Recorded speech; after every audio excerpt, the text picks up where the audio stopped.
आज का व्लॉग जो है वो बहुत ही इंपॉर्टेंट है। आप भाइयों ने, बहनों ने, सब ने जो है वो कंप्लीट तरीके से इसको देखना भी है और समझना भी है कि जो है वो आज हम क्या बात करना चाह रहे हैं। फैमिली के ही जो अंदर रिलेशंस होते हैं उनके मुतालिक जो है वो बात की जाएगी इंशाल्लाह ताला। तो सब भाइयों ने जो इस व्लॉग को बहुत ध्यान से सुनना भी है और समझना भी है कि क्या बातें की जा रही हैं।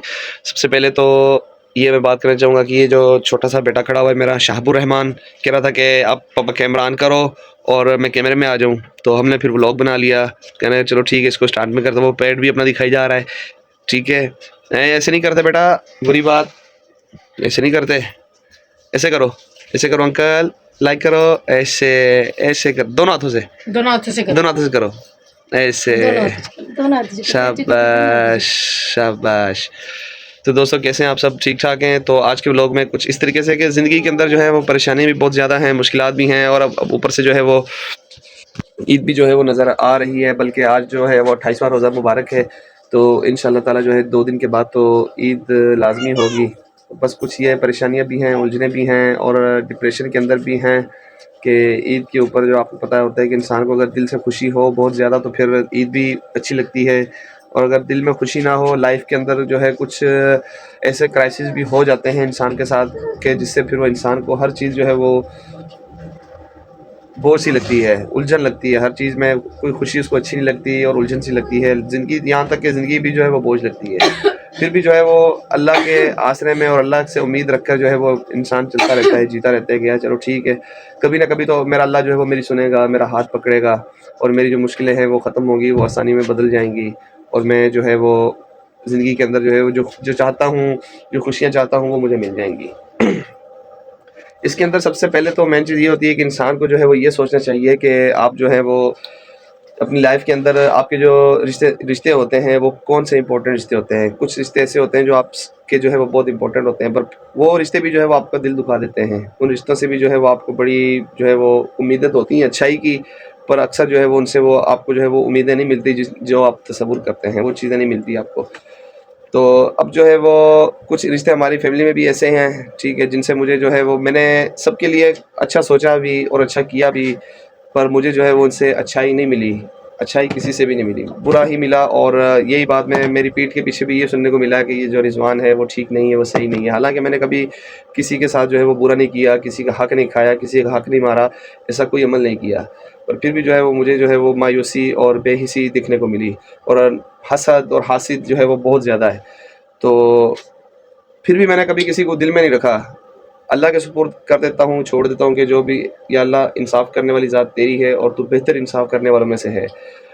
तो आप भाइयों से बात करने का यही मकसद था कि अगर आप भाई जो हैं, अगर आपकी फ़ैमिली में भी कुछ ऐसे जो है वो हालात चल रहे होते हैं, होते भी हैं, परेशानियाँ भी होती हैं, रिश्तों के अंदर मुश्किलात भी आती हैं, तो अगर आप के दिल में भी ऐसी कोई चीज़ है तो मैं यही कहूँगा कि रमज़ान मुबारक ये बाबरकत महीना है, इसके पीछे बाकी 2 रमज़ान के रोज़े रह गए।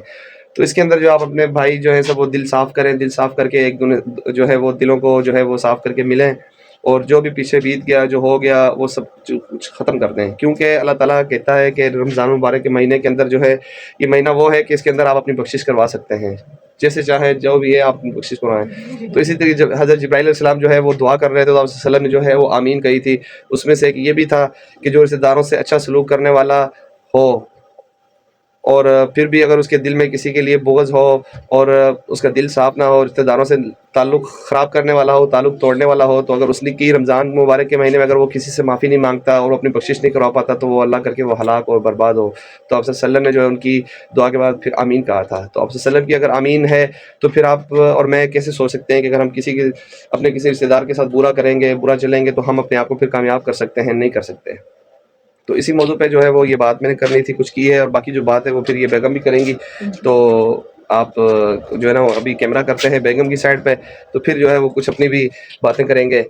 चैनल पे अगर न्यू आए तो चैनल को भी सब्सक्राइब करें, वीडियो अगर पसंद आए तो लाइक करके एक छोटा सा प्यार सा कमेंट कर दीजिएगा। क्या हाल चाल है मेरे बहन भाइयों का? ठीक है, अल्लाह आपको खुश रखे। और देखें, रमज़ान के 2 रोज़े रह गए हैं, रमज़ान मुबारक आया है, बड़ी जल्दी जल्दी से आया है और जा भी बहुत जल्दी जल्दी से रहा है।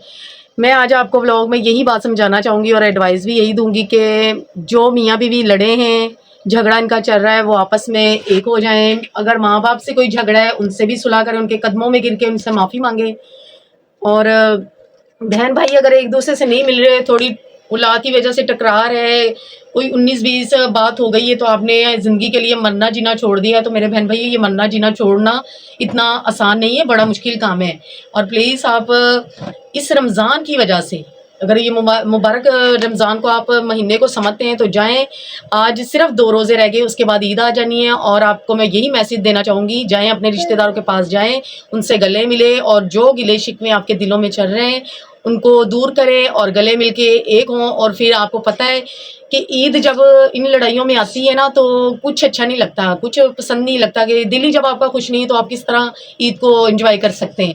और इसलिए मैं आपको यही कहूँगी कि जाएं आप अपने घर वालों अजीज़ों के साथ, अगर कोई छोटी मोटी लड़ाई की वजह से आपने अपने आप में दूरियां पैदा कर ली हैं तो प्लीज़ आप जाएं, उनको गले मिलें और माफ़ी मांगे। अगर माफ़ी मांगने से कोई एक नीचे हो रहा है तो कोई ये ना समझे माफ़ी मांगने वाला कि मैं नीचे हो गया हूँ। उस माफ़ी मांगने वाला ही अल्लाह की नज़र में बहुत ऊपर है, वो अल्लाह उसको ही इज़्ज़त देता है। आजकल पर दुनिया में ये चल रहा है कि मैं उसके नीचे क्यों लग रहा हूँ, मेरी इज़्ज़त घट जाएगी, इस तरह ना करें। और मैं अपने बारे में भी यही कहूँगी, मुझे भी काफ़ी ईदें ऐसी गुजर गई कि मैं लाहौर नहीं गई और ना मैं अपने बहन भाइयों को मिली हूँ। आपने मेरे लिए दुआ करनी है कि मेरे भी हालात अच्छे हों और मेरे पास इतने वसाइल हों कि मैं जाके ईद अपने बहन भाइयों में मिलाऊँ और मेरे बच्चों अपने मामूओं को देखें।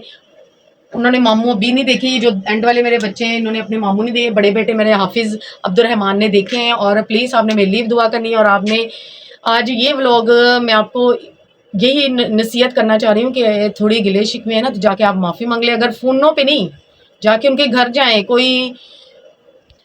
और आपको पता है कि गिले शिकवे ऐसे ही हो जाते हैं, बस मामूली सी भी बात है। अगर आपका कोई बीवी का हस्बैंड के साथ है वो फ़ोन करके उनसे माफ़ी मांग ले, अगर वाइफ का हस्बैंड से वो माफ़ी मांग ले, अगर भाई किसी बात से नाराज़ है अपनी बहन से, वो फ़ोन करके कहेंगे बहन मैं तुमसे राज़ी हूँ, तुम मेरी बहन हो। क्योंकि बहनों के जो दिल होते हैं ना बड़े नाजुक होते हैं और किसी भाई को इजाज़त नहीं है किसी बहन का दिल तोड़ने का।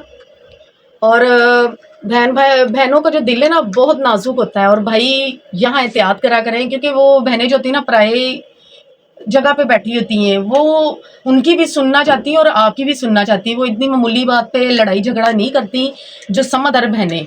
और प्लीज़ मैं अपने रिश्तेदारों को जो मेरी भाई हैं, क्योंकि वालिदैन और नहीं है मेरी ज़िंदगी में, वो तो अल्लाह को प्यारे हो गए, चले गए, अल्लाह उनको जन्नत फ़िरदौस में जगह अता फ़रमाए, आमीन। और जो भाई हैं ना मेरे और बहनें, मैं सबको माफ़ किया है, मेरा उनके साथ कोई गिला शिकवा नहीं है, मैंने सच्चे दिल से उनको माफ़ कर दिया है। और वो भी मुझे मैसेज के थ्रू कमेंट्स के थ्रू कुछ बताना चाहते हैं तो मेरे साथ बात करें। और आपको मैं एंड में यही कहना चाहूँगी कि 2 दिनों के बाद ईद हमारे नज़दीक है, बहुत प्यारी और मुबारक दिन है हमारी।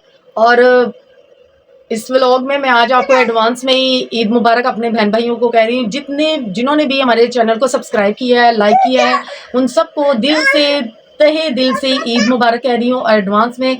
आपने मेरे चैनल को सब्सक्राइब करना है और ज़्यादा से ज़्यादा लाइक करना है। और कोई मेरी बात अच्छी लगी हुई आपको ये व्लॉग में तो आपने कमेंट्स में ज़रूर बताना है। आपकी बहन आपकी बातों का और कमेंट्स का इंतज़ार करेंगी। और अब मैं इजाज़त चाहती हूँ, इस व्लॉग को मैं इधर ही ख़त्म कर रही हूँ। अल्लाह हाफिज़।